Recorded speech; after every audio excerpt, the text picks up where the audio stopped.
Hello everyone, happy Wedding Wednesday, and today we're going to be talking about how to plan a styled shoot. Now I know this is different to my ordinary programming, and if you're a bride or groom looking for advice, then please check out my previous video. It'll be linked in the iCard above and it will be in the description down below. You can also subscribe for more wedding tips every single Wedding Wednesday. But today I'm talking to the suppliers. If you want to create a wedding styled shoot that gets picked up by publications, gives you great photos for your social media and your website, and allows you to network with suppliers that you've never worked with before, then this is the video for you. Watch right to the end because I've got tons of great tips on how to achieve this. But why should you even listen to me? Well, I have been doing pretty well in the shoot department.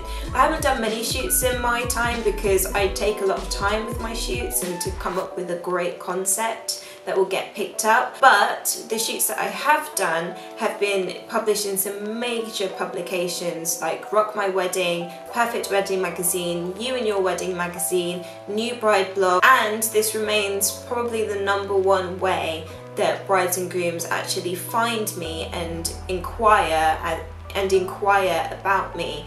They like my imagery, they like the style, they like my shoots, and that shows them that my style is right for them. But enough waffle, let's get into it. Here are the 7 easy steps. Step 1. The first thing you need to do is define your concept. For this example, I'm going to use my first ever shoot, which is called Bright Colours Big City. This was published in Rock My Wedding, and I'm going to use this as an example throughout this entire tutorial.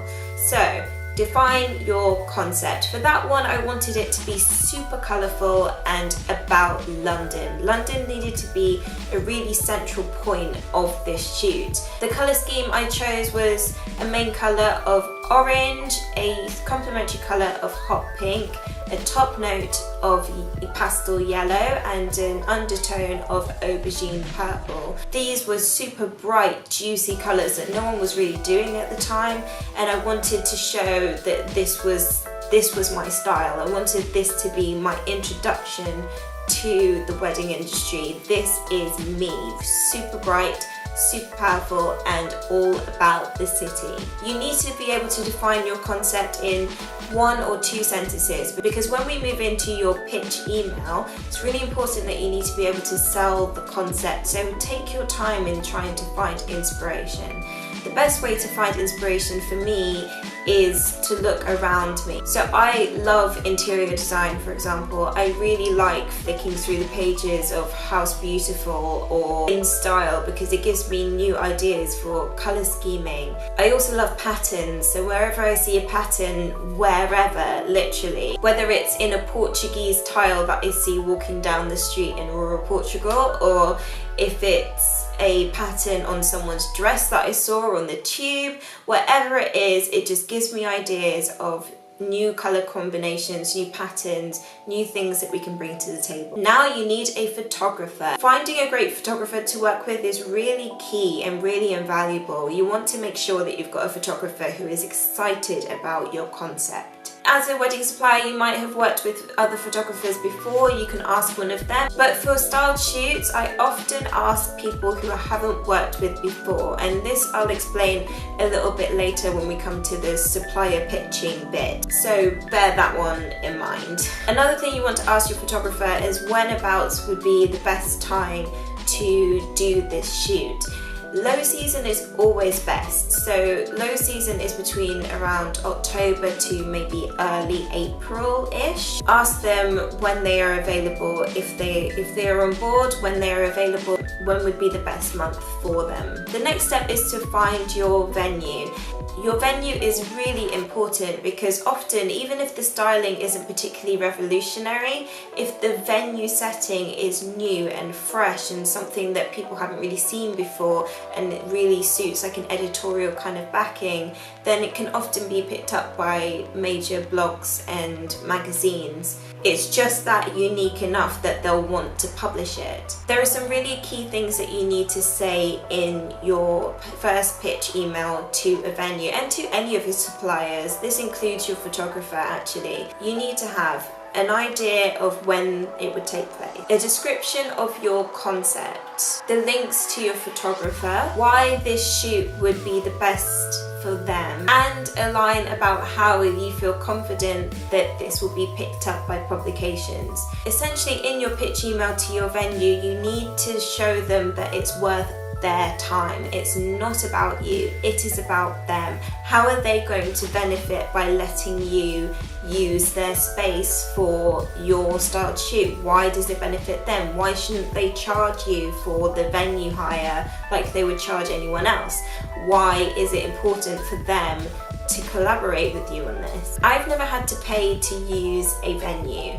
Some venues are really tight and will try and charge you full price, but this is why the pitch email is so important. You need to show that it is a collaboration and that it is worth their while letting you borrow the space. Once you have a venue that's interested, you can now secure a fixed date. That's really, really important for you and the photographer and the venue to know what the date is going to be. And then you can move on to the fourth step, which is enlisting your other suppliers. Now this depends on the type of wedding shoot that you're doing. If it's all to do with your makeup and hair and it's just like a bridal styling thing, then you have a much shorter list of people that you need. But if you are doing the shoots that I do, which is I set up a full table, I never do things by half, I always set up a full table, and with flowers and often a full ceremony scene as well, then you need to think strategically of which suppliers you're going to enlist to. Your florist is a really, really important person to recruit fairly early on. So as soon as you've got your venue, start looking for your florist. I'd say in your budget for your shoot, you need to reserve a little bit for floristry, models, and some travel expenses and food and things like that. The way that you recruit them is through your pitch email or your pitch telephone call. I would still suggest, if you're going to call people, that you follow up with the pitch email still, just to consolidate everything that you've spoken about over the phone so they've got a hard copy and they can actually consider your proposal. Now you've got all of the suppliers, they know the concepts, they know what they're contributing, you've got a venue and you've got a date. Now you need to start planning your day, and I start planning the shoot day fairly early on. It just helps me to keep track of things and let me know where there are any gaps in the day or if I've missed anything. Think of it like you're planning a wedding day. You need to go through the motions. When will people arrive? When will people have lunch? When will people have a break? Are you doing your ceremony first and then setting up for the table? Are you setting up the table first and then setting up for the ceremony? You need to put things in order. Of course, it's much less strict than at a wedding, but you need to keep these things in mind. Once you have the plan of your day, you'll need to send this a week or 2 weeks before the actual shoot day to send to all of your suppliers so they know exactly what they're doing and where they need to be when. Step 6 is to run the shoot on the day, and to be honest, if you've recruited some really good wedding suppliers, then the shoot will pretty much run itself.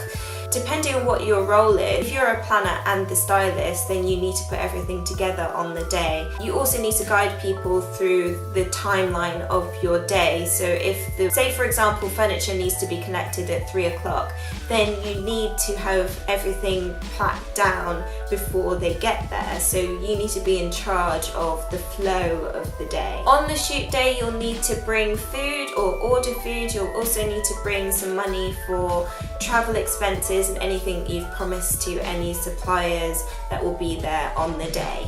Step number 7 is to plan your submission strategy, and your submission strategy is critical to getting it published in as many places as possible. Once you've seen the shoot come together and you see the style, it might be slightly different to the style that you had in your head.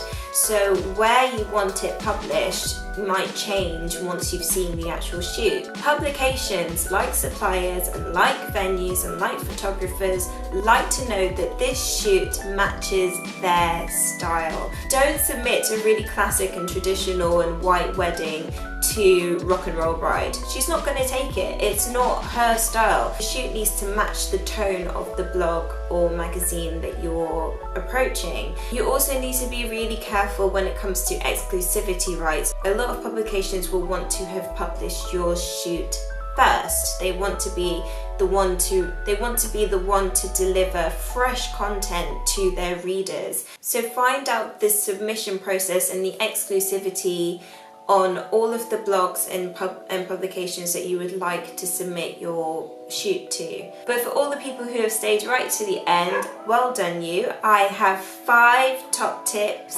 about executing the perfect styled shoot. Tip number 1 is to have a plan B for models. Now, models are famously unreliable, and this isn't always the case. Sometimes you strike lucky. I've been super lucky with most of my models, although to be fair, a lot of my models have just been friends of mine that just happen to be really good looking. But do have a plan B just in case anything comes up or if they do flake out on the actual day. My next tip is also about models. A real couple is always more realistic.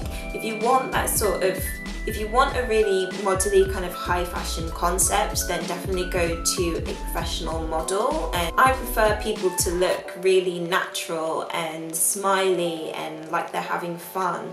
So if you want that, then get a real couple. My third tip is to create an Instagram cheat sheet. Now this is so that when you do get to the point of publication and you're sharing your photos on Instagram or any other social media, that everyone has each other's details so they can tag each other correctly. My 4th little tip is to do the write-up of your shoot after you've seen the photos. Not necessarily after you've done the shoot, but certainly after you've done the photos. Your write-up just needs to be a little bit about the concept, the suppliers, how people can create this look at home, that kind of thing. My 5th tip is completely optional, but to keep everyone in the loop so that you have a more cohesive day.